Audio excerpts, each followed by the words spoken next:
যারা মুমিন হবে, মুমিনদের মধ্যে ঈমান আনার পর কিছু গুণ তার মধ্যে সৃষ্টি হতে হবে, কিন্তু কোয়ালিটি তার মধ্যে সৃষ্টি হতে হবে। সেই কোয়ালিটিগুলি কি তা একটি একটি করে আপনাদের সামনে আমরা পেশ করব ইনশাআল্লাহুল আজিজ। একটি মানুষ যখন মুমিন হয়, ঈমানদার হয়, তো মুমিন হওয়ার আগ পর্যন্ত সে হয় হীনমন্যতায় ভোগে, ইনফেরিয়রিটি কমপ্লেক্স, এহসাসে কমতরি, হীনমন্যতা। অর্থাৎ আল্লাহর প্রতি ঈমান আনার আগ পর্যন্ত সে আগুনের মধ্যে ক্ষমতা আছে, পানির মধ্যে ক্ষমতা আছে, বাতাসের মধ্যে ক্ষমতা আছে, সাপের মধ্যে ক্ষমতা আছে, এই সব চিন্তা করে এগুলির সামনে মাথা নত করে আর এদের কাছে সাহায্য প্রার্থনা করে।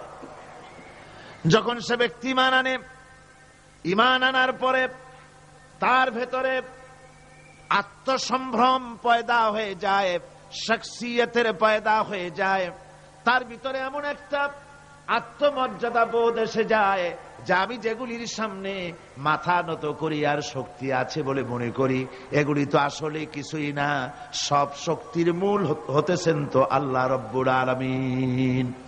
কোরআনে কারিমে রব্বুল আলামিন বলেছেন, ইন্নাল্লাযীনা তাদউনা মিন দুনিল্লাহি ইবাদুন আমসালুকুম।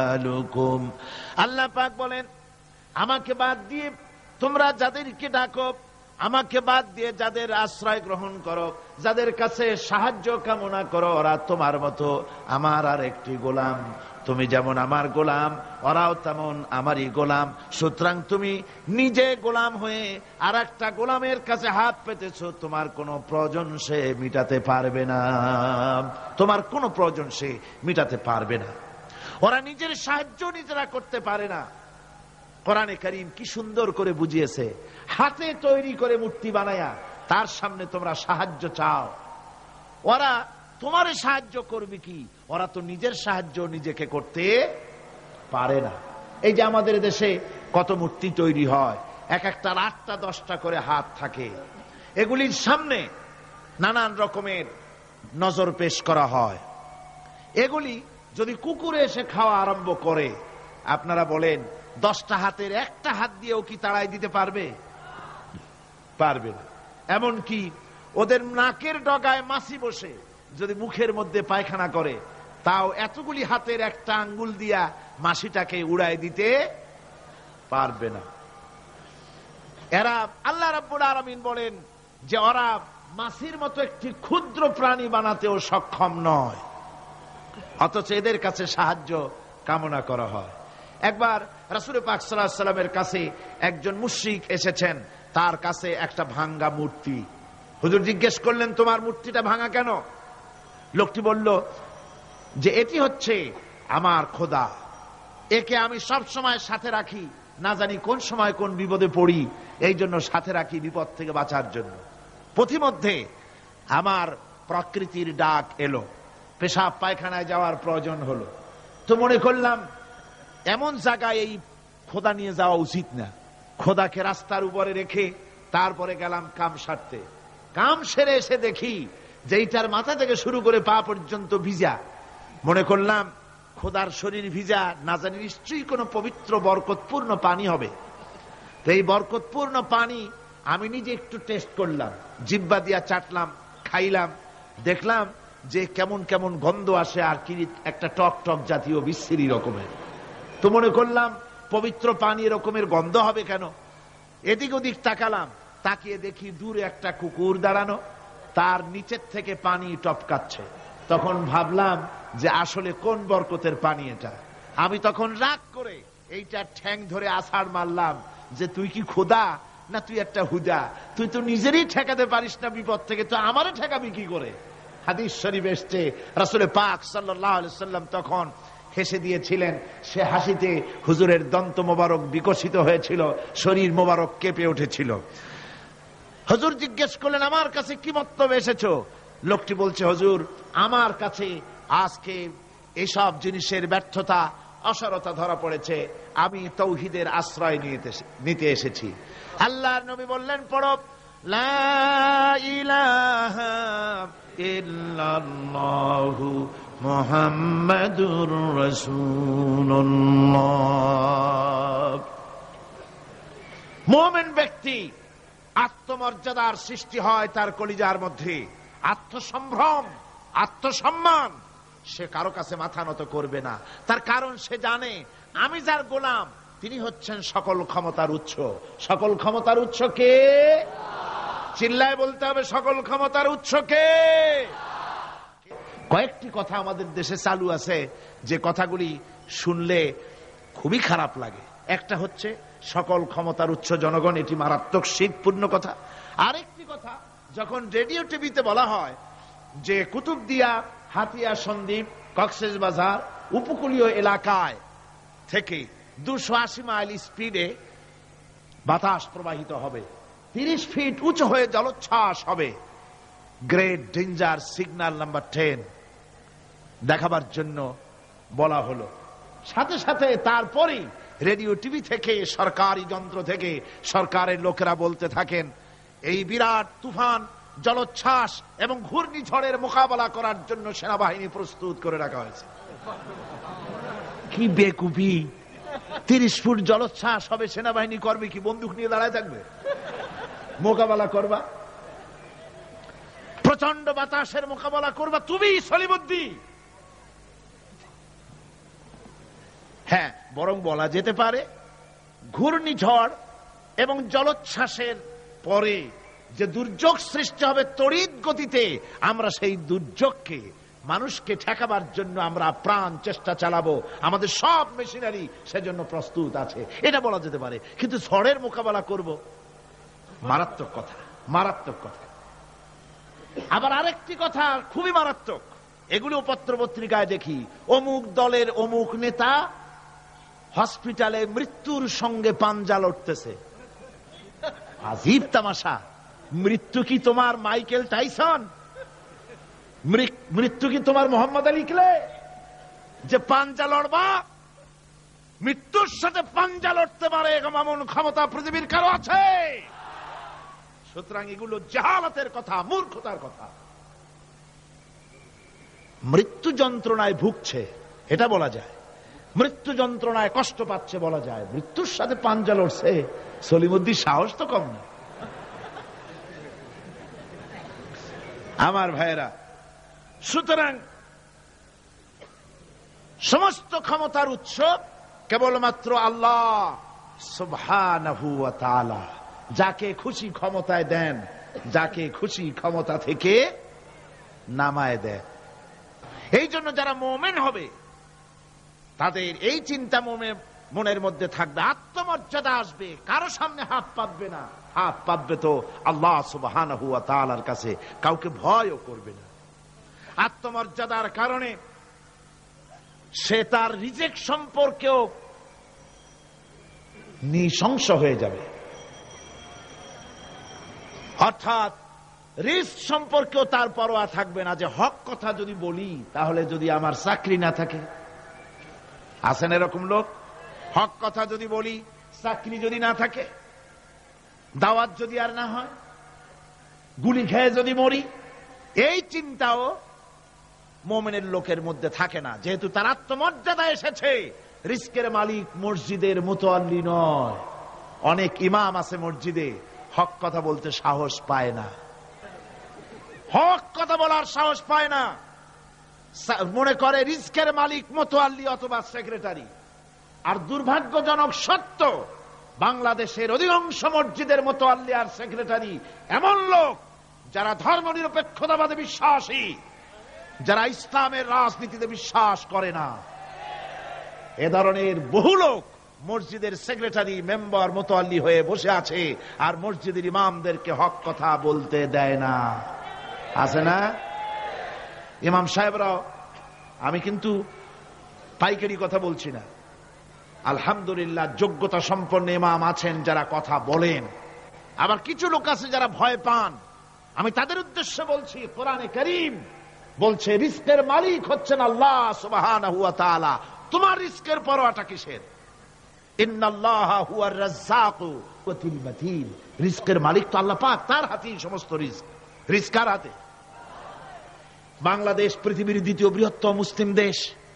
এই দেশে বসে মসজিদে কথা বলতে ভয় পায় মুসলমানেরা, মসজিদে বসে কথা বলতে ভয় পায়।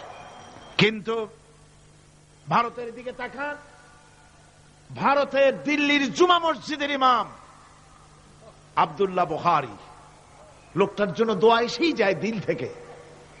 যখন কলকাতার হাইকোর্টে কোরআনে কারীমকে ব্যান করে দেওয়ার জন্য মামলা দায়ের করা হলো, দিল্লির জুমা মসজিদের ইমাম বক্তৃতা করলেন। সেই বক্তৃতার ক্যাসেট আমার কাছে পৌঁছানো হয়েছিল। আমি বক্তৃতা যখন শুনছিলাম আমার মনে হচ্ছিল যেন তার মুখ থেকে আগুন বর্ষণ হচ্ছে। তিনি বলতেছিলেন যে এই ভারতকে আমরা সাজাইছি, এ ভারতকে আমরা পাতা পল্লব দিয়ে, শাখা প্রশাখা দিয়ে, ফুল দিয়ে, ফল দিয়ে গোটা ভারত 850 বছর বসে আমরা সাজিয়েছি। এ ভারতের কুতুব মিনার আমার, এ ভারতের তাজমহল, শীষমহল, এ ভারতের দেওয়ানি আম, দেওয়ানি খাস, এ ভারতের যা কিছু দেখার, যা কিছু সৌন্দর্য সব মুসলমানেরা করেছে। সেই মুসলমানদের কলিজা, সেই মুসলমানদের রূহ, গোটা পৃথিবীর মুসলমানদের মগজ, পৃথিবীর শ্রেষ্ঠ নেয়ামত আল্লাহ রাব্বুল আলামিনের আখেরি কালাম কোরআনের বিরুদ্ধে কেস হয়েছে। আব্দুল্লাহ বুখারী বলছেন, এই কোরআনের বিরুদ্ধে কোরআন ব্যান করার মতো রায় যদি ভারতের কোন জজ মুখ দিয়ে উচ্চারণ করে কোরআন ব্যান করা হলো, তিনি বলছেন আমি ভারতের জুমা মসজিদের ইমাম শুধু নই, ভারতের 20 কোটি মুসলমানের ইমাম আমি। তিনি বলছেন যদি কোরআনে কারীমকে ব্যান করার রায় ঘোষণা করবে যে জজ, সে জজকে আমি পায়ের নিচে পাড়ায় ধরে বাম হাত দিয়ে তার জিহ্বাটা টেনে ছিঁড়ে ফেলে দেব।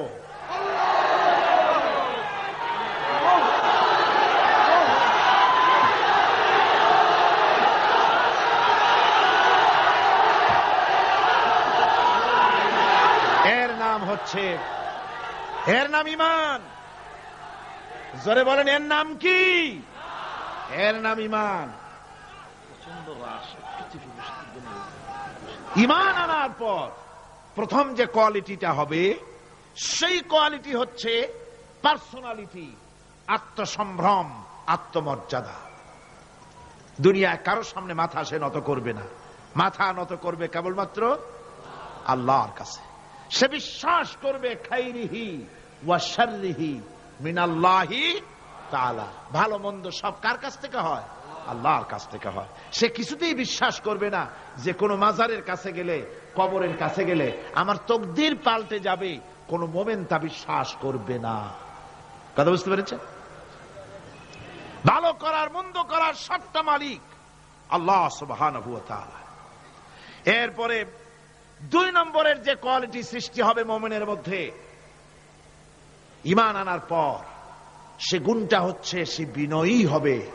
বিনয়, বিনম্রতা তার এক বৈশিষ্ট্য হবে। বিনয় এবং বিনম্রতার বৈশিষ্ট্য হবে।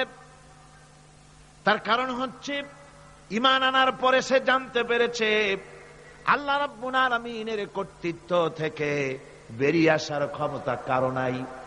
অহংকার করে যাব কোথায়? আস্ফালন করে যাব কোথায়? আল্লাহর রাজত্বের বাইরে, আল্লাহর ক্ষমতার বাইরে যাওয়ার ক্ষমতা তো কারোই নাই। সুতরাং অহংকার তার মধ্যে জায়গা পাবে না।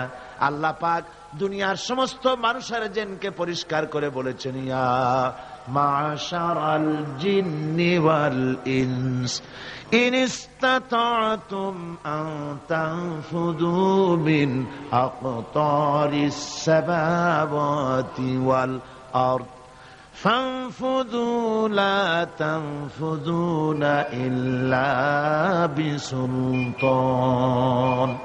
হে পৃথিবীর মানুষেরা আর জেনেরা, যদি সম্ভব হয় আমার আকাশের নিচের থেকে, জমিনের উপর থেকে বেরিয়ে যা। লা তানফু, বেরিয়ে যেতে পারবে না। আমি আকাশ এবং জমিন থেকে যদি সম্ভব করতে পারো বেরিয়ে যা। আর যদি কোনো আকাশ থাকে তার নিচে যা, আর যদি কোনো জমিন থাকে তার উপরে যাও। এমন দেশ যদি পাও যেখানে আমার আলো ছাড়া কোনো আলো আছে, আমার বাতাস ছাড়া কোনো বাতাস আছে, আমার চাঁদ সূর্য ছাড়া কোনো চাঁদ সূর্য আছে, যাও সেখানে। আল্লাহ রাব্বুল আলামিন বলেন নাই এরকম যাওয়ার কোনো উপায় নাই। আমি আল্লাহ রাব্বুল আলামিন আকাশ আর জমিন দিয়ে প্যাকেট করে রেখেছি, আটকায় রেখেছি। আমার রাজত্ব থেকে, আমার ক্ষমতা থেকে, আমার কর্তৃত্ব থেকে বেরিয়ে যাওয়ার ক্ষমতা কোনো মানুষের নাই, কোনো জিনের নাই, কোনো প্রাণীর নাই। সুবহানাল্লাহ ওয়া বিহামদিহি। মানুষ হচ্ছে অহংকার কিসের হবে?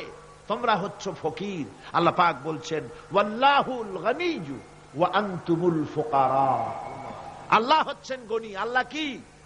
গনি, বেনিয়াজ, বেপরোয়া। ফাআলুল লিমা ইউরিদ, যা খুশি তাই করে, কারো মুখাপেক্ষী তিনি নন। কোরআনে কারীমে রব্বুল আলামিন বলেছেন নবী আপনি আমার ব্যাপারে, আমার গুণাবলীর ব্যাপারে বলুন। কুল হুয়াল্লাহু আহাদ, পড়েন সবাই। কুল হুয়াল্লাহু আহাদ আল্লাহুস সামাদ লাম ইয়ালিদ ওয়া লাম ইউলাদ ওয়া লাম ইয়াকুল লাহু কুফুয়ান আহাদ। আল্লাহ পাক বলেন বান্দারে, ও আমার নবী আপনি বলুন আল্লাহ পাক এক এবং একক, তিনি নিরঙ্কুশ, তিনি বেনিয়াস, তিনি কারো মুখাপেক্ষী নন, তিনি কাউকে জন্ম দেন নাই, তাকেও কেউ জন্ম দেয়নি। আকাশ এবং জমিনে আল্লাহর সমকক্ষ কেউ নাই। তোমরা হচ্ছ ফকির আর আমি আল্লাহ হচ্ছি বেনিয়াস। লিল্লাহি মা ফিস সামাওয়াতি ওয়া মা ফিল আরদ, আকাশে যা আছে জমিনে যা আছে সব আল্লাহ। সব কার? আল্লাহ পাকের। সুতরাং কিসের অহংকার, কিসের মাতবানি? মানুষ পেছনের কথা ভুলে যায়, মোটেই চিন্তা করে না। একটু আগে যারা ক্ষমতায় ছিল আজকে তারা ক্ষমতা হারা, আজকে যারা ক্ষমতায় এলো তারা আবার ক্ষমতা মসনদে বসে দুনিয়ার সব বিপদ আপদ ভুলে যায়। আল্লাহ রাব্বুল আলামিন বলেন যারা নাকি মুমিন বান্দাদের বিনয় এবং বিনম্রতা তাদের মধ্যে সৃষ্টি হয়ে যাবে, তার কারণ হলো আল্লাহ পাক বলেছেন ওয়ালা তামশি ফিল আরদি মারহান ইন্নাকা লান তাখরিকাল আরদা ওয়ালান তাবলুগাল জিবালা তুলা। ওয়ালা তামশি ফিল আরদি মারহান, আমার জমিনের উপরে অহংকার করে পা ফেলো না। তুমি কি পারবে অহংকার করে আমার জমিনটাকে ভাটাই দিতে? কি বলেন, পারা যাবে? অহংকার করে জমিনের উপরে লাথি মারেন জোরে, জমিন ফাটবে? ফাটবে না, আপনার পা ছিঁড়ে যাবে। আপনি কি পারবেন অহংকার করে পাহাড়ের উচ্চতা লাফ দিয়ে ছাড়াই যেতে পারবেন? তাও পারবেন না। সুতরাং আল্লাহ পাকের উপরে ঈমান আনলে পরে তাদের মাথা এভাবে নত হয়ে যায়, অহংকার তাদের মধ্যে জায়গা পায় না। অহংকার কিসের? কিসের অহংকার তোমার? মানুষ তার জন্মের কথা, কোরআনে কারীম বলে মানুষ কি তার জন্মের কথা স্মরণ করে না? তোমার তো এমন অবস্থা ছিল দুনিয়ায় উল্লেখযোগ্য বিষয়বস্তু হিসাবে তুমি পরিগণিত ছিলে না। তুমি হচ্ছ, তোমার জন্মের উৎস কথা হচ্ছে এক ফোঁটা নাপাক পানি, এমন নাপাক পানি যা শরীর থেকে নির্গত হলে পরে গোসল করা ওয়াজিব হয়ে যায়। এমন এক ফোঁটা নাপাক পানি যার জন্মের উৎস, তার আবার অহংকার কিসের? পৃথিবীতে অহংকার যারাই করলো আল্লাহ পাক তাদেরকে ভালো করে দেখায় দিলেন। নমরুদকে দেখায়ছেন, ফেরাউনকে দেখায়ছেন, যুগের ছোট ছোট নমরুদ ফেরাউন যেখানে যেখানে খুদে খুদে ফেরাউন হয়েছে আল্লাহ সকলকেই দেখিয়ে দিয়েছেন। দেন নাই? দেখিয়ে দিয়েছেন। সুতরাং মাথা নিচু করে চলতে হবে, বিদ্যার বড়াই করা চলবে না। কত লেখাপড়া করেছো তুমি? এমএ পাশ করেছো, তাতে কি হয়েছে? সবে মাত্র বর্ণবোধ পড়েছো, জ্ঞানের রাজ্যে পা ঢুকিয়েছো, এখনো কিছু শেখনি। টাইটেল পাস করেছো তো কি হয়েছে, কদ্দুর শিখেছো। নিউটনের মতো মানুষ মৃত্যুর সময় বললেন, জ্ঞান সমুদ্রের বেলাভূমিতে দাঁড়িয়ে সামান্য বালু কণা নিয়ে নাড়াচাড়া করলাম, অথই সমুদ্রের কিছুই দেখতে পারলাম না। শেখ সাদী রহমতুল্লাহ আলাইহি ইন্তেকালের সময় বলেছেন, মালুম শোধ কি হিচ মালুম না শোধ, সারা জীবন সাধনা করে বুঝিলাম ইহা, যে কিছুই বুঝিলাম না। এগুলি হচ্ছে জ্ঞানীদের কথা। আর কোন রকম ইউনিভার্সিটির বারান্দা দিয়ে 3-4 দিন হাঁটছে, কয় যে সব বুঝি। কি বুঝছো? কয় দেয়ার ইজ নো গড, স্রষ্টা বলতে কেউ নেই। পাগল কি আর গাছে ধরে মিয়া? সুতরাং বিদ্যার বড়াই চলবে না, স্বাস্থ্যের বড়াই চলবে না, অর্থের বড়াই চলবে না। অর্থের বড়াই করবে, কত অর্থ তোমার হয়েছে, আল্লাহ যদি ইচ্ছে করেন ব্রেনের মধ্যে, মগজের মধ্যে এমন টিউমার করে দিবেন, মগজের মধ্যে এমন ক্যান্সার করে দেবেন, হার্টের ভিতরে এমন ক্যান্সার লাগাই দিবেন, 14 গোষ্ঠী বিক্রি করলে ঔষধের পয়সা হবে না। পারবে কিনা আল্লাহ কর, জোরে বলবেন পারবেন কিনা? এমন বহুত অসুখ আছে ডাক্তাররা বোঝেই না ঔষধ দেবে কি, কি রোগ ডাক্তাররাই বোঝে না। এগুলি ইংল্যান্ড এবং আমেরিকায় যখন যাই, সেখানে বহুত লোক দোয়া নিতে আসে, কয় যে হুজুর দোয়া করেন, দীর্ঘদিন পর্যন্ত রোগে ভুগতেছি। কি রোগ? অমুক রোগ। তাই এখানে এত মডার্ন মেডিকেল সায়েন্স এত উন্নত হয়েছে, ডাক্তাররা কি কয়, কয় ডাক্তাররা ব্লাড, স্টুল, ইউরিন, গোষ্ঠী শুদ্ধা টেস্ট ফেস্ট করিয়া কয় যে বুঝি না কি হয়েছে। এগুলো আল্লাহ পারেন কিনা কর। সুতরাং পয়সার বড়াই করো না, পয়সার বড়াই করো না। কারণ পয়সার বড়াই করেছিল, আল্লাহ পাক দুনিয়া থেকে ধ্বংস করে দিয়েছেন। ইলমের বড়াই শয়তান করেছিল, আল্লাহ তার উপরে লানত দিয়ে দিয়েছে। সুতরাং মুমিন বান্দা যারা আল্লাহর দ্বীনকে কবুল করবে, কালেমা পড়বে, তার অন্যতম একটি কোয়ালিটি হচ্ছে সে বিনয়ী, বিনম্র হবে। সুবহানাল্লাহ পড়ে। অহংকার তার মধ্যে জায়গা পাবে না। হাদিসে কুদসির ভিতরে এসেছে, আল্লাহ পাক বলেন, অহংকার হচ্ছে আমার ইজার, আমার চাদর স্বরূপ। যে ব্যক্তি অহংকার করে সেজন্য আমি আল্লাহর চাদর নিয়ে টানাটানি করে। নাউযুবিল্লাহি মিন যালিক।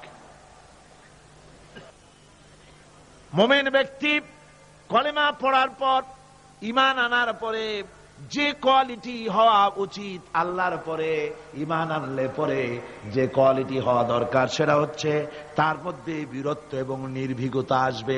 সে ব্যক্তি নির্ভীক হবে, মৃত্যুর ভয় পাবে না, মৃত্যুর ভয় পাবে না। তার কারণ হলো মুমিন ব্যক্তি ঈমান আনার পরে জানতে পেরেছে যে মৃত্যু থেকে পালাবার উপায় কোন প্রাণীর নাই। আছে নাকি? মৃত্যু থেকে পালানো যাবে? মৃত্যু থেকে পালানো যাবে না। মুমিন এই জন্য ভয় পাবে না। এই জন্য মুমিন জীবনে একবার মরে, মুমিন সবসময় বীর পুরুষ হয়। মুমিন কি হয়? আর মুনাফিক হয় কি? কাপুরুষ। মুমিন মরে জীবনে একবার, আর মুনাফিক মরে জীবনে কয়েকবার। সাইকেলের টায়ার বাস্ট হলে চিতই পড়ে বয়স ছোটে, ট্রাকের টায়ার বাস্ট হলে তো হুশই থাকে না, আর কোথাও বোমা পড়লে এমনি তার রুহু উড়ে যায়। এই হলো দুর্বল ঈমানের লক্ষণ, মুনাফিক। আর মুমিন ব্যক্তি এগুলি ভয় পায় না। তার কারণ হচ্ছে কোরআনে কারীম বলেছে, কুল ইন্নাল মাউতাল্লাযী তাফিররুনা মিনহু ফাইন্নাহু মুলাকীকুম। বলো, মৃত্যুর থেকে পালাবার কোন উপায় নাই। যেখানেই যাও না কেন মৃত্যু তোমাকে ধরবেই, তোমাকে যেখানেই যাও তুমি, মৃত্যু তোমাকে খুঁজে বের করবেই। মরণ থেকে পালাও তুমি, মরণ তোমায় লইবি ঘিরি, যদিও সুদূর আকাশ পানে লুকাও সেথায় লাগিয়ে সিঁড়ি। এ মহারোগের চিকিৎসক নাই, নাই সে ঔষধ জগতে, খুঁজিয়া কাতর হইলে কি হবে, পারিবে না তারে ফিরাতে। যেখানেই যাও পালাবার উপায় নাই, মৃত্যু তোমাকে ধরবেই। এই মৃত্যুর কাছ থেকে পালাবার পথ যখন নাই, তখন ক্ষণস্থায়ী জীবনের মায়া করে হকের রাস্তা থেকে বিরত থাকার কোনো অর্থ হয় না। বরং এই রাস্তায় যদি জীবন দেওয়া যায়, সে জীবন সে মৃত্যু মৃত্যু নয়, সেটার নাম জীবন। সেটার নাম কি? জীবন। আরে জীবন তো আল্লাহ কিনে নিয়েছেন। আমাদের জীবন কে কিনে নিয়েছেন? আল্লাহ রাব্বুল আলামিন বলেছেন, ইন্নাল্লাহা আশতারা মিনাল মুমিনিনা আনফুসাহুম ওয়া আমওয়ালাহুম বিআন্না লাহুমুল জান্নাহ। আল্লাহ পাক বলেন, আমি আমার মুমিনের জান এবং মালকে খরিদ করে নিয়েছি, বিনিময় আমার মুমিনকে আমার জান্নাত দান করে দিয়েছি। মুমিনের মালটাও আমার, জানটাও আমার। তো আসলে জান আর মাল কার? আল্লাহ পাকের। তো আল্লাহ কিনলেনটা কি? আল্লাহর জিনিস আল্লাহ কিনলেন কেমন? তার মানে হচ্ছে ইচ্ছেটা কিনেছেন, আমাদের ইচ্ছেটা। আমরা আমাদের ইচ্ছে মতো আমাদের মাল খরচ করতে পারবো না, আমাদের ইচ্ছে মতো জান খরচ করতে পারবো না। মাল আর জান সবটাই খরচ হবে আল্লাহর জন্য। কার জন্য? আল্লাহর জন্য করতে হবে। আপনাকে আল্লাহ টাকা দিয়েছেন, কড়ি দিয়েছেন, এই ধন সম্পদ যে কোনো দলের লোক এসে চান্দা চাইলেই আপনি দিতে পারবেন না, যেহেতু কিয়ামতের দিন আল্লাহর দরবারে জবাবদিহি করতে হবে। পয়সা আল্লাহ দিয়েছিলেন, ওই পয়সা দিয়া ধর্মনিরপেক্ষবাদীদেরকে টাকা দিয়া সহযোগিতা করেছেন, সমাজতন্ত্রীদেরকে টাকা দিয়ে সহযোগিতা করেছেন, পুঁজিবাদীদেরকে টাকা দিয়ে সহযোগিতা করেছেন, আল্লাহর দ্বীনের সঙ্গে নাফরমানি যারা করে পয়সা দিয়ে সহযোগিতা করেছেন। কিয়ামতের দিন আল্লাহর দরবারে আসামির কাতারে দাঁড়াতে হবে। পরিষ্কার আল্লাহর কথা, আমি তোমার মাল কিনে নিয়েছি, তোমার মাল আমার রাস্তায় খরচ করতে হবে। খরচ করলে কোথায় করতে হবে? আল্লাহর রাস্তায়। আপনার নিজের ইচ্ছে মতো আপনি করতে পারবেন না। দেখুন, হিন্দুদেরকে, অমুসলিমদেরকে আপনি সাহায্য করবেন, যদি কোনো অমুসলিম তার মেয়েকে বিবাহ দিতে পারে না টাকার অভাবে, আপনি সাহায্য করবেন, জায়েজ আছে, সওয়াব হবে। একটা অমুসলিম তার সন্তানকে পড়াশোনার খরচ চালাতে পারছে না, আপনি সাহায্য করুন, জায়েজ আছে। অসুখ হয়েছে, রোগের চিকিৎসা করাতে পারে না অমুসলিম, সাহায্য করুন, জায়েজ আছে। কিন্তু অমুসলিম পূজা করবে, পয়সা দিয়ে মণ্ডপ বানাতে পারে না, বলির পাঠা কিনতে পারছে না পয়সার অভাবে, সেখানে মুসলমানের সাহায্য করা জায়েজ আছে? একটা ফুটা পয়সাও সেখানে সাহায্য করা মুসলমানদের জন্য হারাম। এরকম সাহায্য করা কি জোরে কোন? হারাম। তার কারণ আপনি পয়সা দিয়ে আল্লাহর সাথে শিরক করার সুযোগ করে দিচ্ছেন। এই কথাটা যেমন ভাবে বুঝলেন, অনুরূপ ভাবে যারা আল্লাহর দ্বীন কায়েম করতে চায় না, আল্লাহর দ্বীনের বিরোধিতা করে, মানুষের তৈরি করা মতবাদ প্রতিষ্ঠার সংগ্রাম করে, তাদেরকে আপনি আপনার টাকা পয়সা দিয়ে সাহায্য করলে আল্লাহর কাছে অবশ্যই আপনাকে জবাবদিহি করতে হবে, যেহেতু আপনার জান, আপনার মাল সবটাই কার? আল্লাহ রাব্বুল আলামিনের জন্য শিখিয়ে দিয়েছেন, বলো, কুল ইন্না সালাতি ওয়া নুসুকি ওয়া মাহইয়ায়া ওয়া মামাতি লিল্লাহি রাব্বিল আলামিন। পড়েন সবাই আমার সাথে, ইন্না সালাতি ওয়া নুসুকি ওয়া মাহইয়ায়া ওয়া মামাতি লিল্লাহি রাব্বিল আলামিন।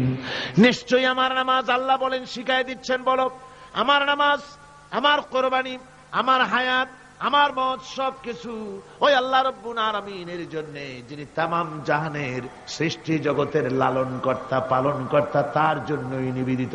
সুতরাং আপনার ইচ্ছে মতো জান মাল খরচ করতে পারবেন না, খরচ করতে হবে আল্লাহর পথে। বুকের মধ্যে যে জানটা আছে, জান আপনার, কিন্তু আপনি কি আত্মহত্যা করতে পারবেন? আত্মহত্যা করলে কি হয়? কবিরা গুনাহ। কি হবে? কবিরা গুনাহ। কিয়ামতের শাস্তি কি? জাহান্নাম। কোথায় যেতে হবে? জাহান্নাম। যদিও জানটা আপনার মধ্যে আপনার, কিন্তু এটা আল্লাহ আপনার কাছে আমানত রেখেছেন। এই জান আপনি যেখানে সেখানে খরচ করতে পারবেন না। আপনার এই জানটা নিয়ে মানুষের তৈরি করা মতবাদের আন্দোলনে সংগ্রাম করে জানকে ক্ষতিগ্রস্ত করতে পারবেন না। ওই রাস্তায় মরবেন তো জাহান্নামে যেতে হবে। এই রাস্তায় আপনার জীবন দিতে বলা হয়নি। আপনার জান আর মাল সবটা খরচ করতে হবে আল্লাহ রাব্বুল আলামিনের জন্য, যেহেতু আমাদের জান মালের বিনিময়ে আল্লাহ রাব্বুল আলামিন আমাদেরকে জান্নাতের ওয়াদা করেছেন। মুমিন ব্যক্তির এই কোয়ালিটি হবে।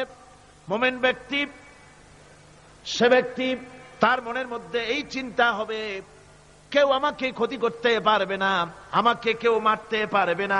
ওয়ামা হুম বিদাররিনা বিহি মিন আহাদিন ইল্লা বিইذনিল্লাহ। আল্লাহর বিনা হুকুমে আমার এক গাছা পশম কেউ বাঁকা করতে পারবে না। এটাই মুমিনের ঈমান হওয়া উচিত। শুধু তাই নয়, মুমিনের কলিজার ভিতরে এ ধরনের সাহস থাকবে, বিশ্বাস থাকবে। ওয়ামা কানা লিনাফসিন আন তামুতা ইল্লা বিইذনিল্লাহি কিতাবাম মুআজ্জালা। কোন প্রাণী তার নির্ধারিত সময়ের আগে কেউ তাকে মারতে পারবে না।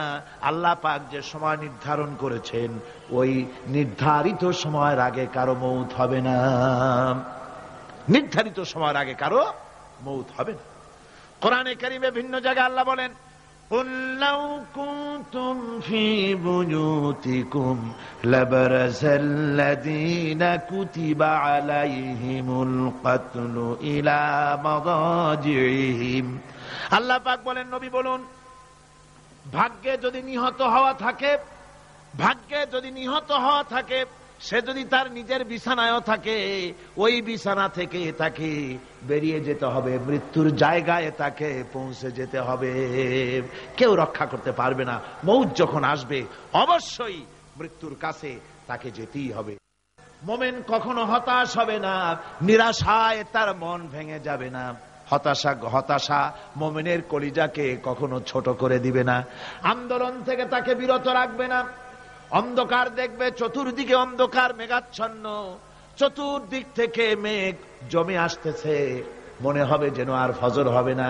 কিন্তু একটু পরে দেখা যাবে এই মেঘের ঘন ঘটা দূর হয়ে গিয়ে সকালবেলায় আকাশে আবারও সূর্য উদিত হয়েছে, ঠিক না?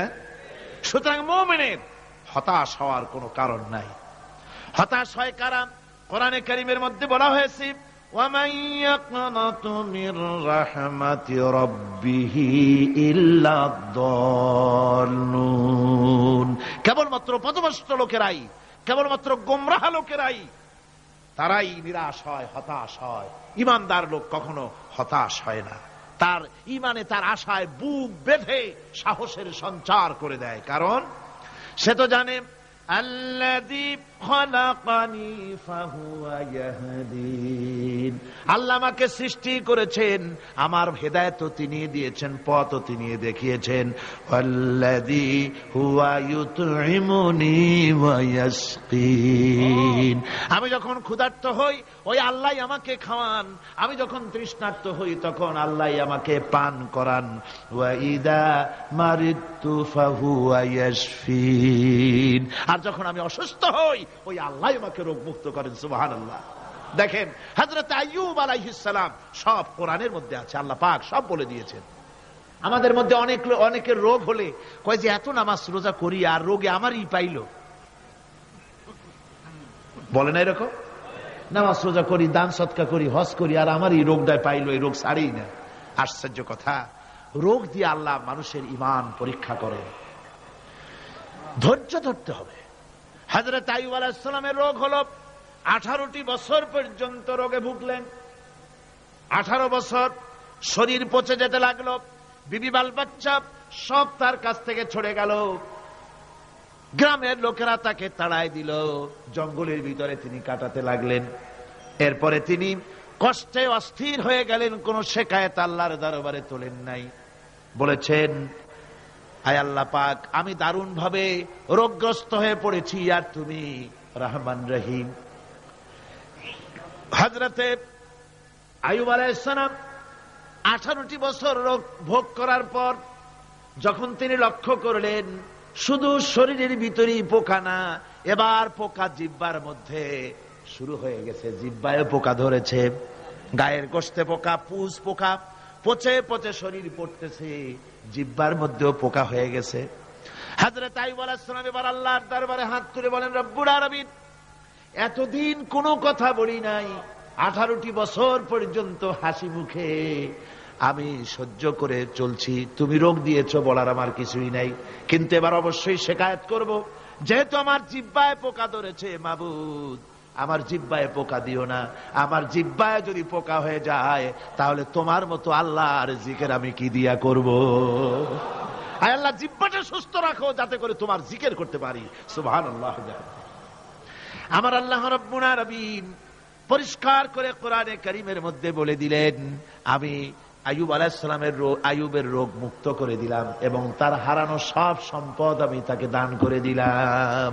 মুমিন বান্দা যারা, তারা রোগে শোকে এভাবে কাতর হবে না, নিরাশ হবে না, মনে করবে আল্লাহ রাব্বুল আলামিন আমাকে পরীক্ষা করছেন, এরপরে নিয়ামত আসবে, হতাশা তাকে পেয়ে বসবে না। দেখেন ইউসুফ আলাইহিস সালাম, তাকে কুয়ার মধ্যে ফেলে দিল।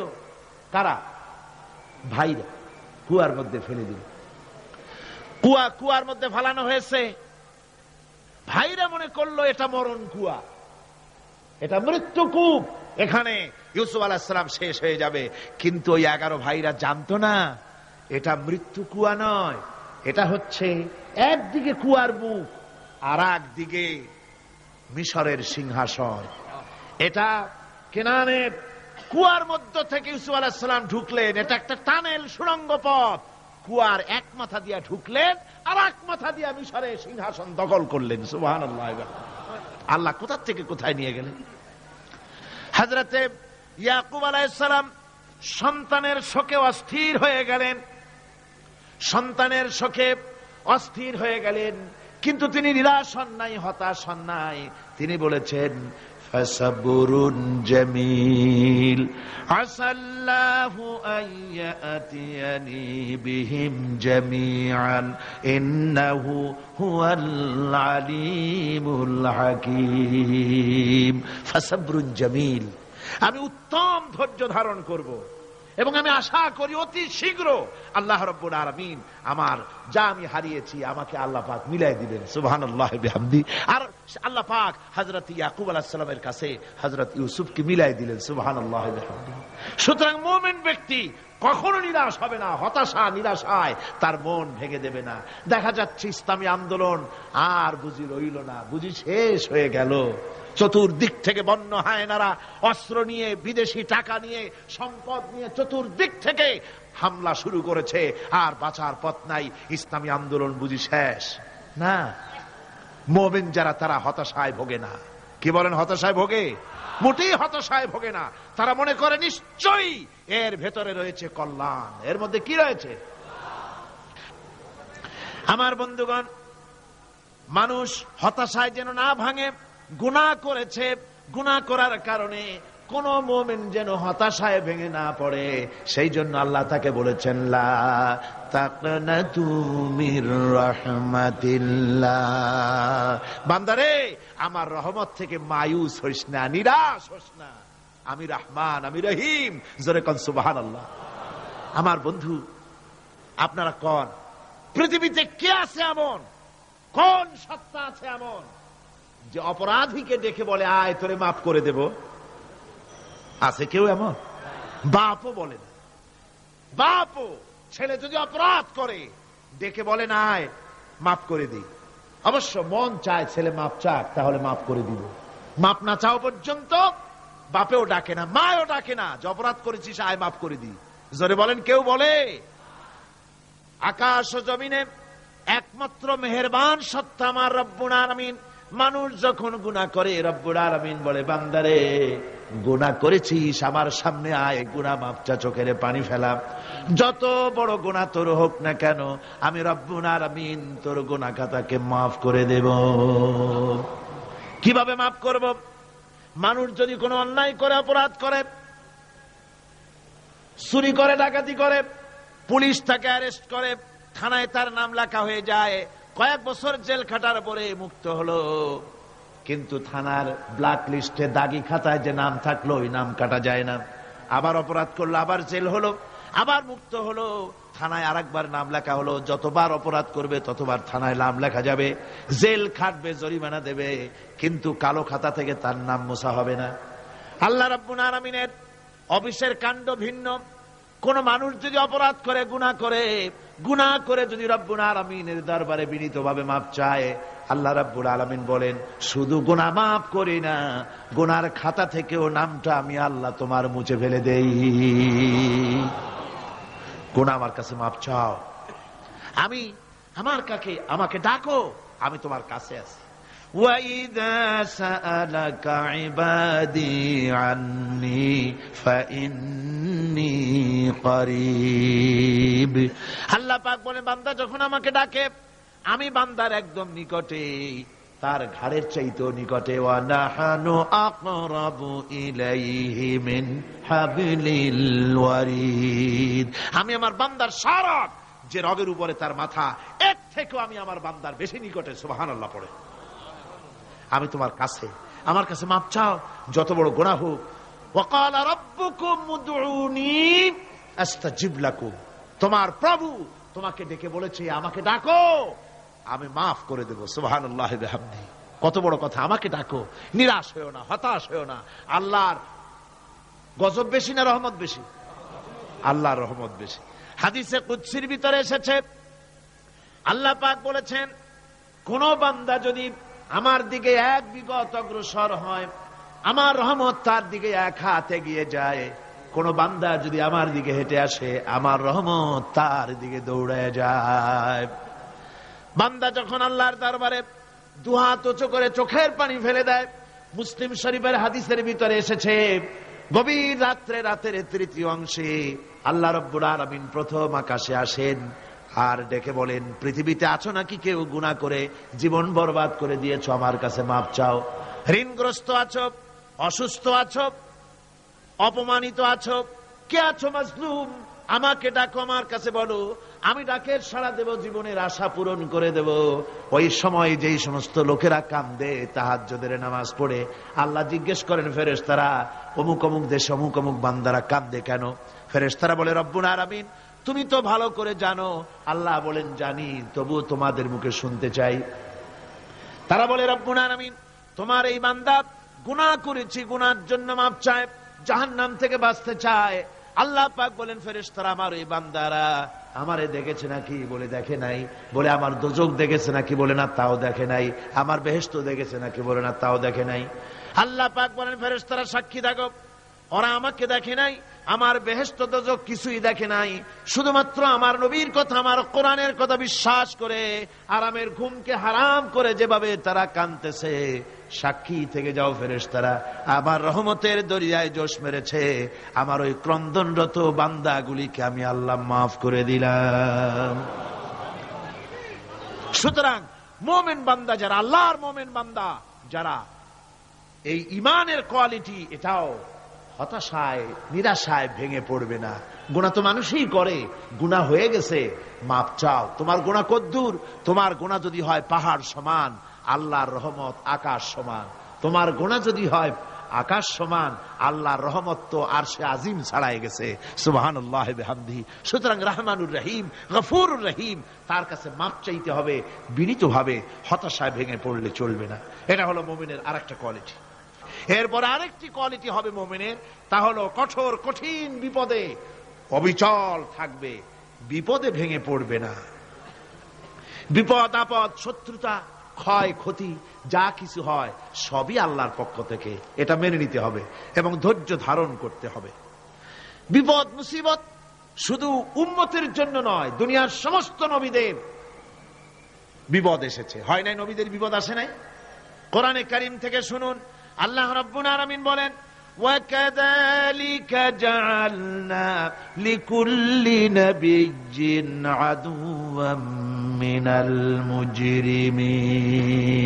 আল্লাহ পাক বলেন এমনি করে আমি সকল নবীদের শত্রু বানিয়ে দিয়েছি, সব পাপিষ্ঠ আর অপরাধ প্রবণ লোকদেরকে। প্রত্যেক যুগে নবীদের শত্রু ছিল, প্রত্যেক যুগে নবীদের কি ছিল? শত্রু ছিল। সে শত্রু কারা ছিল? আল্লাহ পাক বলছেন নবীদের শত্রু ছিল পাপিষ্ঠ আর অপরাধ প্রবণ লোক, এরাই ছিল নবীদের দুশমন। রাসূলগণের অবস্থা যদি এই হয়, তাহলে তার উম্মত, ওই দিনের ধারক বাহক যারা, তাদের বুঝি বিপদ আপদ হবে না? নাকি হবে কিনা? তো ইসলামের বিরোধিতা যারা করে, কোরআনের পরিভাষায় বলা হয়েছে ইসলামের দুশমন, নবীদের দুশমন, দুনিয়ার সব পাপিষ্ঠ আর অপরাধ প্রবণ লোকেরাই ইসলামের দুশমন হয়, নবীদের দুশমন হয়। আজও দেখেন, আজও তাকিয়ে দেখেন, ইসলামী আন্দোলনের বিরোধিতা যারা করে তারা পাপিষ্ঠ চরিত্রের কিনা তাকায় দেখেন, খুঁজে দেখেন, সর্বত্র খুঁজে দেখুন, খুঁজে দেখুন। যারা ইসলামী আন্দোলনের বিরোধিতা করে, যারা ইসলামকে মিটিয়ে দেওয়ার চেষ্টা করতেছে, যারা ইসলামকে মৌলবাদ বলে, ইসলামকে সাম্প্রদায়িক বলে, কোরআনে কারীমের কথা কত স্পষ্ট যে নবীদের দুশমন হয়, ইসলামের দুশমন হয় মুজরিম লোকেরা, অপরাধ প্রবণ আর পাপিষ্ঠ লোকেরা। আজও আমরা দেখতে পাই এই শ্রেণীর লোকেরা পাপিষ্ঠ এবং সবচাইতে সমাজের নিকৃষ্ট ধরনের চরিত্রহীন লোক। নামাজ নাই। আপনি খুঁজে দেখেন ইসলামী আন্দোলনের বিরোধিতা যারা করছে, যারা নেতৃত্ব দিচ্ছে, নামাজ নাই, রোজা নাই, চরিত্র নাই, হজ নাই, যাকাত নাই, মদ, জুয়া, জেনা, ব্যভিচার ইত্যাদিতে লিপ্ত। চেহারা দেখলে ছেলেপেলেরা 2 গ্লাস পানি খায় ভরসটে। কথা ঠিক কিনা কর? এই হলো অবস্থা। মারে কেন?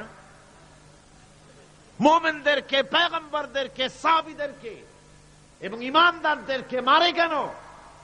তার কারণ হচ্ছে আল্লাহ রাব্বুল আলামিন বলেছেন, ওয়া মা নাকামু মিনহুম ইল্লা আইয়ুমিনু বিল্লাহিল আজিজিল হামিদ। কাফিররা ঈমানদার লোকদেরকে অন্য কোন অপরাধী নির্যাতন চালায় না, নির্যাতন চালায় শুধু এই কারণে যেহেতু মুমিন লোকেরা পরাক্রমশালী, আল্লাহ রাব্বুল আলামিনের দিনকে কায়েম করতে চায়, তার উপরে ঈমান এনেছে, এই কারণেই তারা মারে। ঠিক কিনা কর? যুগে যুগে নবীদের উপরে, সাহাবীদের উপরে যে অত্যাচার হয়েছে, সে অত্যাচার এই কারণেই হয়েছে, অন্য কোনো কারণে নয়। এই কঠিন বিপদে অবিচলতা এবং ধৈর্যের দৃষ্টান্ত নবীগণ পেশ করেছেন পৃথিবীর বুকে। আমরা দেখেছি ইব্রাহিম আলাইহিস সালামকে আগুনে ফালানো হয়েছে, আছে না কোরআন শরীফে? আমি কিন্তু গল্প করতেছি না, সব কোরআনের কথা। কিসের কথা? ইব্রাহিম আলাইহিস সালামকে আগুনে ফালানো হচ্ছে। অপরাধ কি? অপরাধ হচ্ছে হযরত ইব্রাহিম আলাইহিস সালাম দাওয়াত দিয়েছেন, লা ইলাহা ইল্লাল্লাহ। জোরে পড়েন, লা ইলাহা ইল্লাল্লাহ, লা ইলাহা ইল্লাল্লাহ। একটু জোরে করেন, লা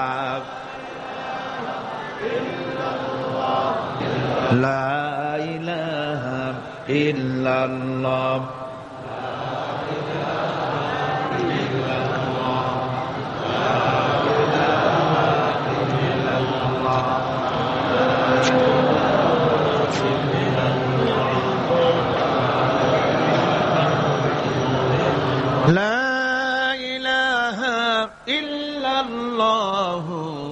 মুহাম্মাদুর রাসূলুল্লাহ।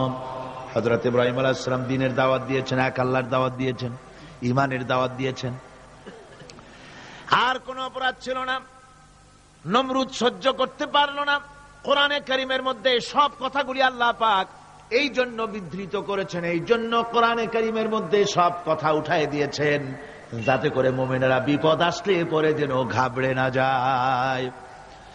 ইব্রাহিম আলাইহিস সালামকে আগুনে ফালানো হচ্ছে। ফেরেশতা বলছে, ইব্রাহিম তোমারে আগুনে ফালায় দেওয়া হতেছে, আমার কাছে সাহায্য চাও, আমার কাছে ক্ষমতা আছে, আগুনগুলো উঠায় নমরুদের বংশ জ্বালায় দেব। হযরত ইব্রাহিম ফেরেশতার কাছে সাহায্য চাইছিলেন নাকি? তিনি বললেন, ফেরেশতা তোমার কাছে সাহায্য কেন চাইব? আমি তো এমন কোন অন্ধ আল্লাহর ইবাদত করি না যেই অন্ধ স্রষ্টা তার গোলামের দুঃখ দুর্দশা না দেখেন। আমি তোমার কাছে সাহায্য চাইব না। হযরত ইব্রাহিম আলাইহিস সালাম পাশ করলেন। কি বলেন, পাশ করছেন না? ঈমানের পরীক্ষায় পাশ। আগুনের মধ্যে হযরত ইব্রাহিমকে যখন ফালানো হচ্ছে, রব্বুল আলামিন আগুনের প্রতি নোটিশ করে দিলেন, ইয়া নারু কুনি বারদাও ওয়া সালামান আলা ইব্রাহিম। আগুন আমার ইব্রাহিমের জন্য শান্তিদায়ক, ঠান্ডা হয়ে যা। এখন কি আর আগুনের বাপের ক্ষমতা আছে ইব্রাহিমরে পোড়ানো? আর ক্ষমতা নাই। আমার বন্ধুগণ, ইব্রাহিম আগুনের ভিতরে আরামে বসা আছেন, আর ওদিকে নমরুদ বসে বসে দেখতেছে দূর থেকে। ইব্রাহিম তো জ্বলে না, গায়ের মধ্যে আগুন জ্বলে গেল। ডাক দিয়া কয়, আগুন তোর হলো কি? কেন জ্বালাইতে পারিস না আমার দুশ্মন রে? হলোটা কি তোর? তোর কি জ্বালানো শক্তি বন্ধ হয়ে গেল নাকি? আগুনের ভিতর থেকে জবাব এলো, নমরুদ রে, আমার ভিতরে জ্বালানো শক্তি আছে কি নাই যদি প্রমাণ করতে চাও, টেস্ট করতে চাও, তুই নিজে আয়, তোরে শুদ্ধ তামাম দুনিয়া জ্বালাই দিতে পারি, ইব্রাহিমের এক গাছা পশম জ্বালাই দিতে পারি না। তার কারণ হচ্ছে আমি হচ্ছি মাখলুক, আল্লাহ হচ্ছেন খালিক।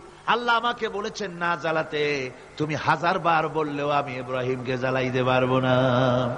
কোরআনে কারিমে ঘটনা বলে মোমেনদেরকে সাহস দেওয়া হচ্ছে, মোমেনেরা দ্বীনের কাজ করতে গিয়ে বিপদ আবাজ আসবে, ইমানের দাবি হলো বিপদ আসবে, আর বিপদ আসলে ঘাবড়ায় যেও না, মুসিবতে পড়ে চিন্তায় পেরেশানে হয়রান হয়ে যেও না।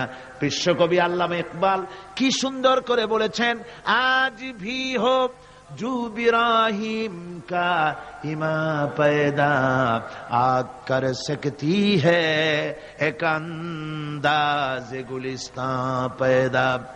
ইব্রাহিমের ইমান যদি আজিও কোথাও হয় বিদ্যমান, করতে পারেন অগ্নিকুণ্ডে খুবসুরত এক গুলিস্তান। আজও যদি আগুনের ভিতরে কোন নমরুদ কোন ইব্রাহিমকে যদি ফেলে দেয়, আল্লাহ রাব্বুল আলামিন আজও আগুনকে ফুলের বাগান বানায়া দিবেন। সুবহানাল্লাহ। আল্লাহ পাকের উপর ঈমান আনলে পরে কলিজার ভিতরে দুর্জয় সাহসের সৃষ্টি হয়ে যায়, কোন ভয় অন্তঃকরণে তার থাকে না। আল্লাহ পাক সাহায্য করেন। আর আল্লাহর উপরে ঈমান আনলে পরে রব্বুল আলামিন বলেছেন, ইয়া আইয়ুহাল্লাযীনা আমানু হাল আদুল্লুকুম আলা তিজারাতিন তুনজিকুম মিন আযাবিন আলীম। এমন একটা ব্যবসার কথা কি বলবো না যে ব্যবসায় তোমাদেরকে জাহান্নামের আযাব থেকে বাঁচায় দেবে। তার প্রথম কাজই হলো আল্লাহর প্রতি ঈমান আনা। ঈমান আনলে পরে এই সমস্ত গুণ তৈরি হয়ে যায়। আর ঈমানে সবচাইতে উপকৃত হয় সমাজের লোকেরা, রাষ্ট্রের লোকেরা, পরিবারের লোকেরা, দেশের মানুষ উপকৃত হয় মুমিনদের দিয়ে ঈমানের কারণে। তার কারণ হলো একজন মুমিন, একজন ব্যক্তি যখন ঈমানদার হয়, মুমিন হয়ে যায়, আল্লাহর প্রতি যখন প্রগাঢ় বিশ্বাস তার এসে যায়, তখন সেই ব্যক্তি নৈতিকতার মান তার বেড়ে যায়। জোরে বলেন সুবহানাল্লাহ। নৈতিক চরিত্রের উপরে সে প্রতিষ্ঠিত হয়, সে মিথ্যা বলতে সাহস পায় না। মুমিন ব্যক্তি মিথ্যা বলতে সাহস পায়? পায় না। কেন পায় না? মিথ্যা বলতে সাহস পায় না, ঠকাতে সাহস পায় না, ওজনে কম দিতে সাহস পায় না, শয়তানি বদমাশি করতে সাহস পায় না। তার কারণ হলো আল্লাহ পাক বলে দিয়েছেন, মুমিন কোরআনের ভিতরে পড়েছে, ইয ইয়াতালাক্কাল মুতালাক্কিয়ানি আনিল ইয়ামিনি ওয়া আনিশ শিমালি কাঈদ।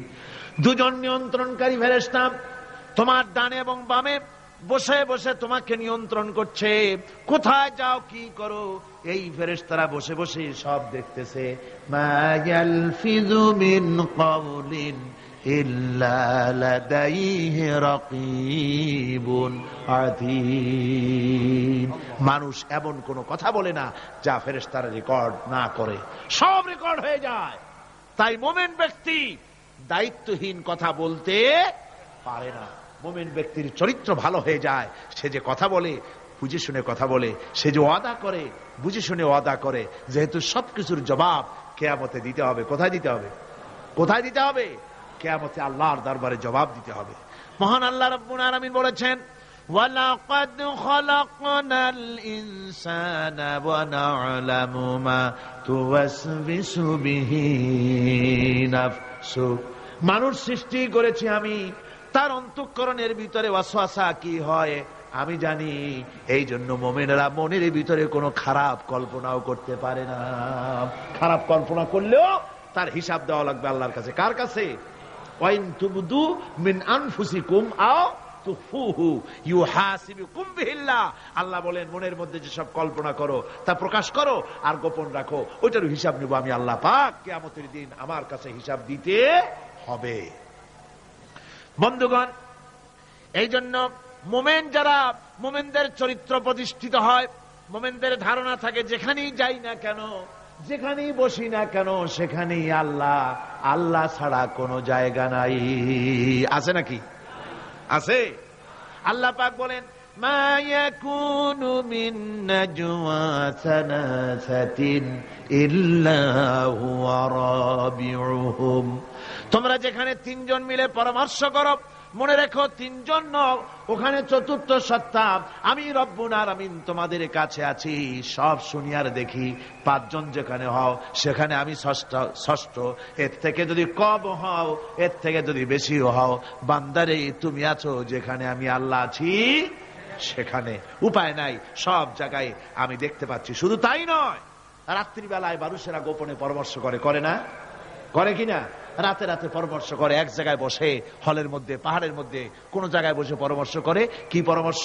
ইসলামী আন্দোলনের লোকদের মারবে, কোথায় তাদের ধরবে, কোথায় তাদের অত্যাচার করবে, এই সমস্ত পরামর্শ করে। আল্লাহ পাক বলছেন, শুনুন, আল্লাহ রাব্বুল আলামিন বলেন ওয়া হুয়া মাআহুম ইয ইউবাইয়িতুনা মা লা ইয়ারদা মিনাল কওল ওয়া কানা আল্লাহু বিমা তা'য়ামালুনা মুহীতা। আল্লাহ পাক বলেন তিনি তো ঠিক সেই সময়ও তোমাদের কাছে থাকেন যখন তোমরা নিজেদের ঘরের মধ্যে বসে কোন এক জায়গায় বসে আল্লাহর মর্জির খেলাফ পরামর্শ করো, আল্লাহ তখনও তোমাদের কাছে থাকেন। আল্লাহর ইহাতা থেকে, আল্লাহর কর্তৃত্ব থেকে বেরিয়ে যাওয়ার কোনো উপায় নাই। সুতরাং গোপনে বলেন, প্রকাশ্যে বলেন, যেভাবেই যা কিছু করা হোক না কেন, আল্লাহর কাছে আমাদের সমস্ত অপরাধগুলি ধরা হয়ে যায়। আর এটাই হচ্ছে ইমানের সীমা পরিসীমা। তিলকা হুদুদাল্লাহ ফালা তা'তাদুহা। তিলকা হুদুদুল্লাহ, এটাই হচ্ছে আল্লাহর সীমানা। ইমানের এই সীমারেখা বজায় রেখে ইমানের উপরে মজবুত করে কোন ব্যক্তি, পরিবার, সমাজ, রাষ্ট্র যদি তৈরি হয়, তাহলে সেই সমাজই শান্তি আসে, সেই সমাজই আরাম আসে, সেই রাষ্ট্র শান্তিপূর্ণ হয়, সেখানে দিন কায়েম হয়, মানুষ সুখ সমৃদ্ধি খুঁজে পায়। সুতরাং আমরা আজকে আলোচনা করলাম ইমানের কোয়ালিটি। কি আলোচনা করলাম? ইমানের কোয়ালিটি। এই কোয়ালিটি দিয়ে যেন আল্লাহ আমাদেরকে ভরপুর করে দেন। জোরে বলেন আমিন। আরো জোরে বলেন আমিন। মুনাজাতের জন্য দাঁড়ানো ভাইরা বসেন এবার। এই বিশাল জনসমুদ্র, এই জনসমুদ্রে আল্লাহর কাছে দোয়া করলে দোয়া অবশ্যই মঞ্জুর হয়ে যাবে। জোরে বলেন আলহামদুলিল্লাহ।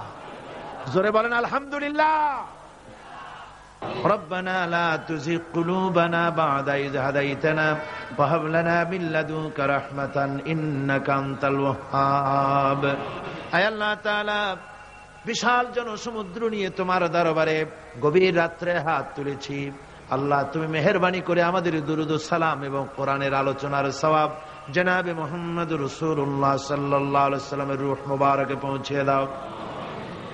রব্বুল আলামিন, तमाम দুনিয়ায় যত মুমিন মুমিনাত মাটির নিচে শুয়ে আছে, আল্লাহ যারা বিদায় হয়ে গেছেন তাদের আরো আর পরে সওয়াব পৌঁছে দাও। আমাদের মা বাপ মুরব্বিয়ান যারা কবরে শুয়ে আছে তাদের সকলকে ক্ষমা করে দাও। রব্বির হামহুমা কামা রব্বায়ানি সগীরা। রব্বির হামহুমা কামা রব্বায়ানি সগীরা। আয় আল্লাহ তাআলা, আমরা সারা জীবন যত গুনাহ করেছি, বিনীতভাবে তোমার কাছে গুনাহগুলি মাফ চাই। দয়া করে মেহেরবানি করে আমাদের तमाम জিন্দেগির গুনাহ খাতা মাফ করে দাও। রব্বুল আলামিন, কোরআনে কারীমের এই মাহফিলে চতুর্দিক থেকে লোকেরা এসেছে, নানান পেশার, নানান চিন্তার, নানান মতবাদের বহু লোক এসেছে। আল্লাহ, সকল চিন্তা, সকল মত পথ যার যেখানে আছে সবগুলি ঘুরিয়ে কোরআন কেন্দ্রিক করে দাও। রব্বুল আলামিন, সকলের চিন্তা, সকলের চেতনা, সকলের মন মগজ আল্লাহ তোমার কোরআন সুন্নাহ ভিত্তিক করে দাও। কোরআনকে কেন্দ্র করে, সুন্নাহকে কেন্দ্র করে গোটা পৃথিবীর সমস্ত মুসলমানদেরকে ঐক্যবদ্ধ করে দাও। রব্বুল আলামিন, এ মাহফিলের আয়োজন যারা করেছেন, শোনার জন্য যারা এসেছেন, সকলকে তোমার মাকবুল বান্দাদের মধ্যে শামিল করে নাও। রব্বুল আলামিন, মা বোনেরা যারা এসেছেন তাদের উপরে তুমি তোমার রহমত নাজিল করো, তাদের গুনাহ খাতা মাফ করো, তাদের রোগ ব্যাধি মাফ করে দাও। আল্লাহ, যত লোক এসেছে সকলকে গুনাহ মুক্ত করে দাও, সকলকে ঋণ মুক্ত করে দাও, নিসন্তানীকে সন্তান দাও, অভাবগ্রস্তদের অভাব দূর করে দাও।